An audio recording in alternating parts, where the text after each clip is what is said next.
At the outset, I should like to state that we are not able to understand some of the secrets of the Railway Board and the policy which they are following.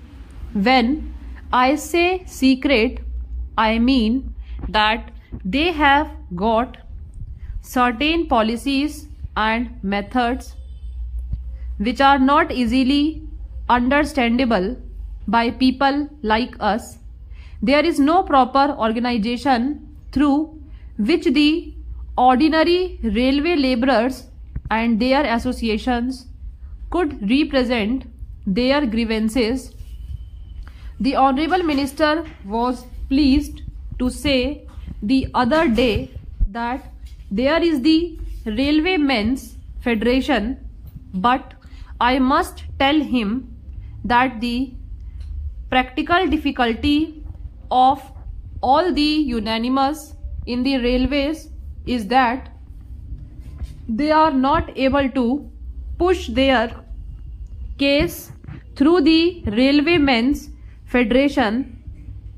Another thing I would like to point out is that when representation are made to the Honorable Railway Minister or the Railway Board, in many cases we get a suitable reply, and as far as I have seen, we do get a suitable reply, but that is all.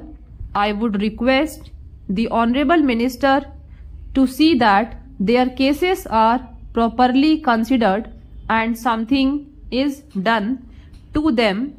The other day I represented to the Honourable Minister and also the Railway Board the cases of the sanitary inspectors.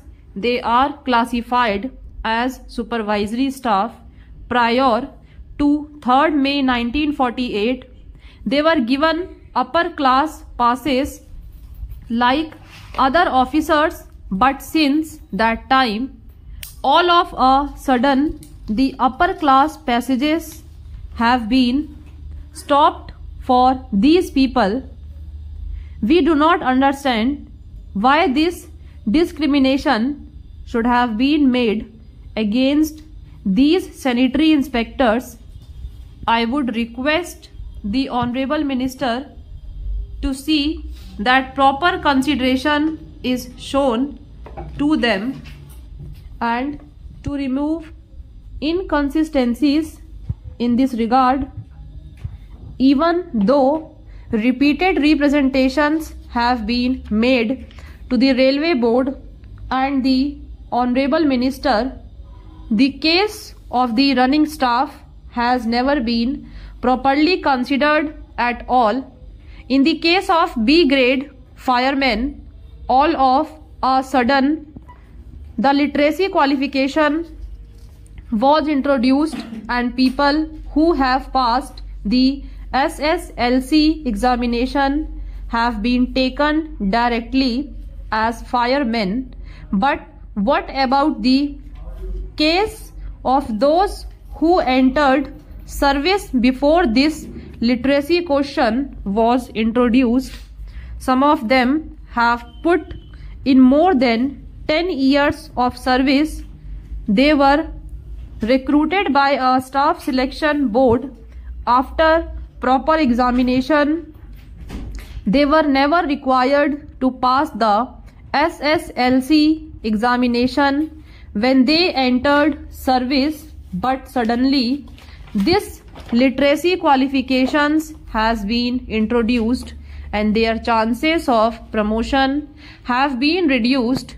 The number of persons affected is very small, and I would therefore request the Honourable Minister to look into their case favorably.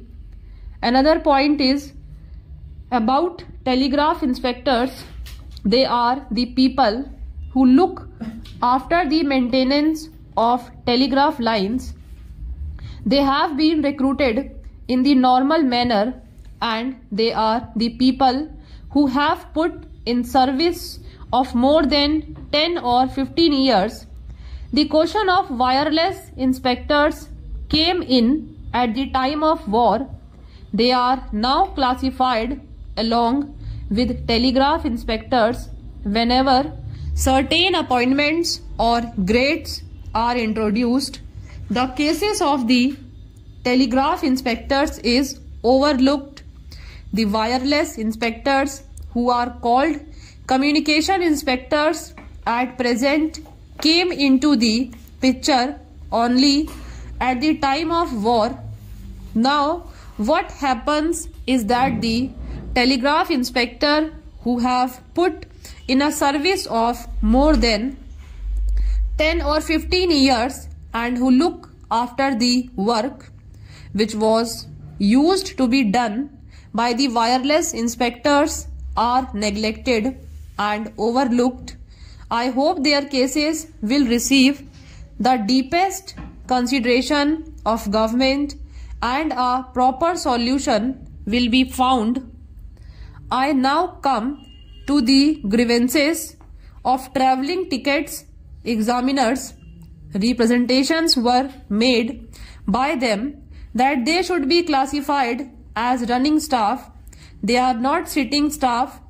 They have been representing that they should be classified as running staff along with drivers and firemen.